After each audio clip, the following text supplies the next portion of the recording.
Well, hello and welcome to this weekend edition of the Daily Dose of Greek. And today I just want to show you a couple of visual items that I use in teaching beginning Greek to help students learn something, remember something.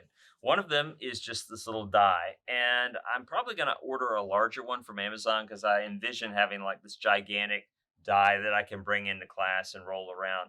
And when we learn the subjunctive, I like to point out to students that the subjunctive only really occurs essentially in the New Testament in two tenses. It occurs in the present and the aorist, right? Conveying imperfective aspects, sort of a progressive presentation or looking at the action as a whole.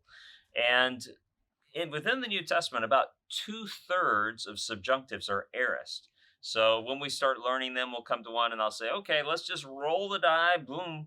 And say if it's 1 to 4, it's aorist. If it's 5 and 6, it's present. And we'll compare an actual analysis of the word with the random rolling of the die, and often they will correspond. And in doing that over and over again, I just try to help students remember, hey, two-thirds of the subjunctives in the New Testament are aorist. Another thing I'll do is when we talk about participles, I'll bring in Huey, right? The student pointed me to this. This is Huey, the color copying chameleon lamp.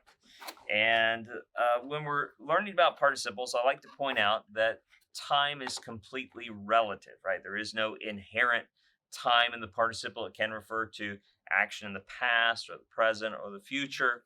And with the present participle, the issue is it's just the imperfective aspect, the progressive presentation of the action.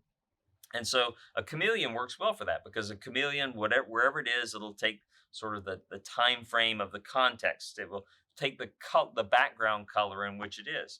Of course, context is most important to determine the time frame of the participle.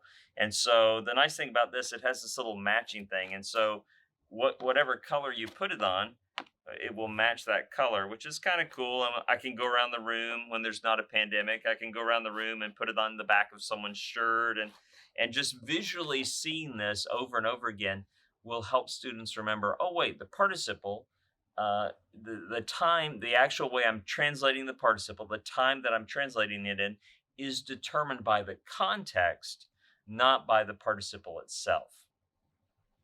I hope that's been helpful for you to think about a couple of memory devices, about the subjunctive and about the participle.